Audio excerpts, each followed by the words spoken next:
Hello everyone, and welcome back to the Fluctus channel. Since the early 2000s, up to 90% of all the global trade of cargo goods is done through cargo container ships. These cargo containers, or intermodal freight containers, are closed steel boxes transporting goods in large quantities in a unitized manner. They are transported from one place to another, and then from one mode of transport to another. Hence, it is named intermodal containers. From ship to truck or rails, these containers can work between multiple modes of transportation.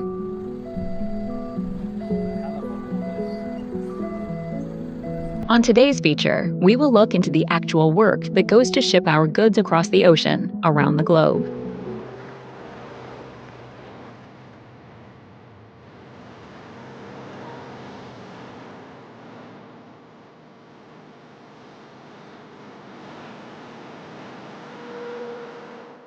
Modern commercial container ships are designed to have storage both on deck and below the deck for short travels or when carrying refrigerated containers. The containers will be placed on deck for easy unloading.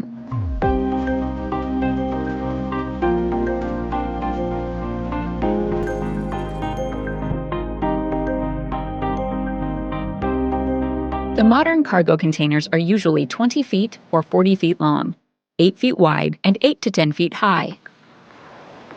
The scale of the container ship is measured by the total weight and mass on a ship and is known as DWT, or deadweight tonnage, which includes fuel and ship weight. Weight in terms of containers on a vessel is known as TEU, or total equivalent units, of 20-foot containers.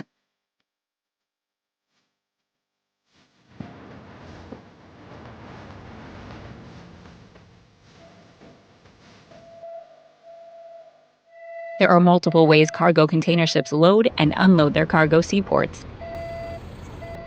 And the three main ones are the box container ships, roll-on, roll-off ships, and the lift-on, lift-off ships.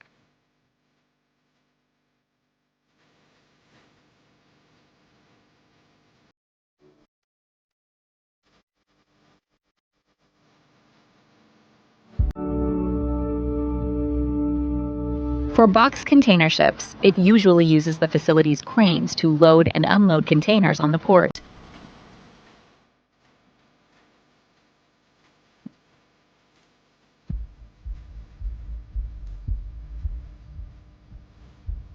Whereas the roll-on, roll-off system loads and unloads containers by rolling them on and off the ship.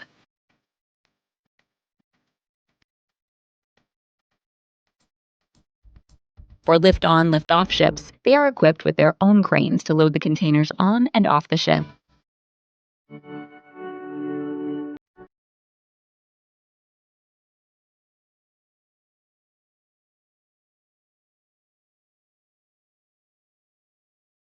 Usually for cargo container ships to travel through the water canals, they become restricted in capacity and dimensions because of the depth of the water in the canal. Many such ships are named after water canals they travel through, to identify their design and weight restrictions. For example, Panamax is named after their cargo capacity limit for traveling through Panama Canal. Their usual dimensions are 950 feet by 106 feet, length by width. It can carry up to 5,000 TEUs.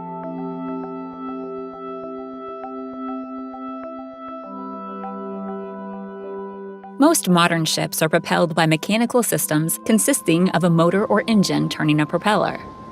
The propulsion system on a vessel can be as simple as a diesel engine directly connected to a shaft driving the propeller, or diesel engines powering an electrical generator, supplying electrical power to an electrical motor. The setup of the propulsion system depends on the vessel's size, trade, or type of operation.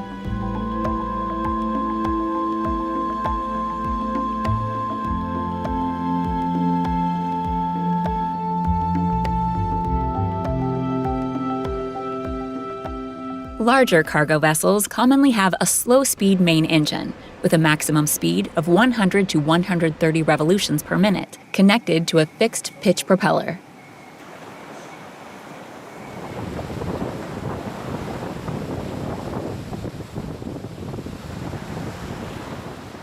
The engines are typically operated on heavy fuel oil, heated to 120 to 140 degrees Celsius to allow it to be injected into the engines and burn.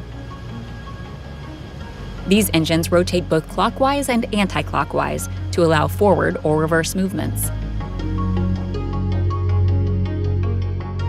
Smaller vessels often have medium-speed engines with 720 to 750 rotations per minute connected to a gear. The gear is connected to a shaft, which is in turn connected to a propeller. These engines will normally run with a fixed RPM and rotate either clockwise or anti-clockwise.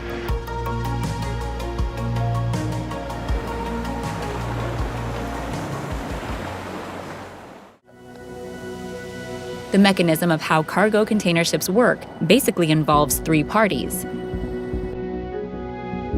The exporter, who sends goods from the place of manufacture.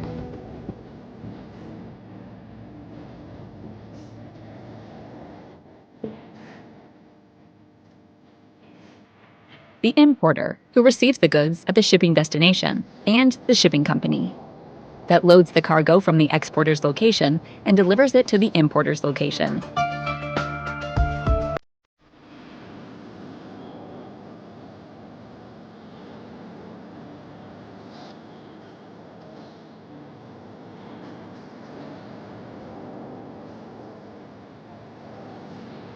In between, there is a party known as a freight forwarder, who will work for the exporter and arrange a container at the exporter's warehouse to load the goods.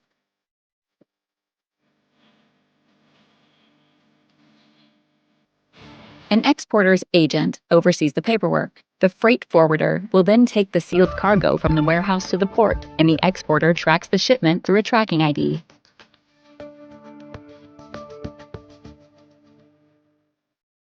At the port, a shipping agent oversees the paperwork and customs inspection and pays the port officer to ship the containers inside the port warehouse until they are ready to be loaded. The agent will also collect the bill of lading from the shipping line and provide its receipt, which is basically information of cargo and transportation details from the carrier. A copy of the documents is also sent to the importer.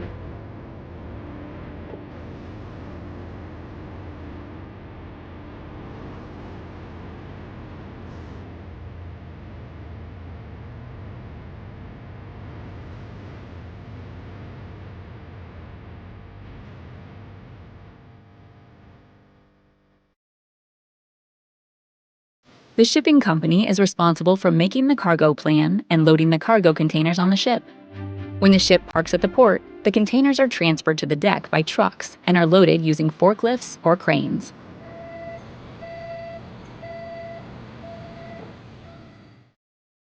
The containers are secured on the ship using lashings.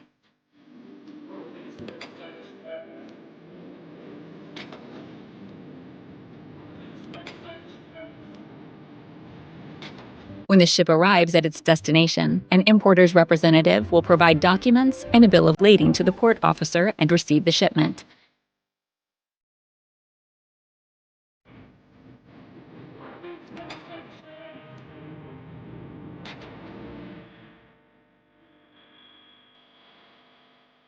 The cargo is unloaded the same way, and the total tonnage and cargo details are once again verified.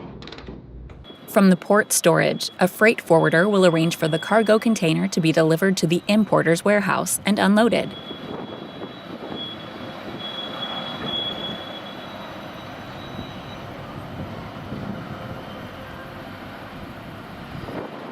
Evidently, the process of shipping our daily goods that comes from all corners of the world involves a lot of planning and procedures to ensure its safe delivery.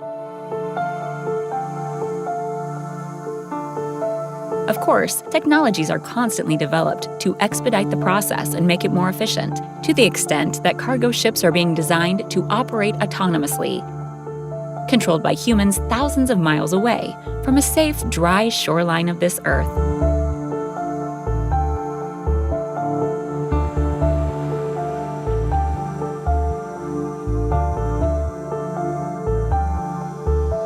That's the end of this video. I hope you enjoyed it. Make sure to subscribe to this channel so you don't miss any of our new content.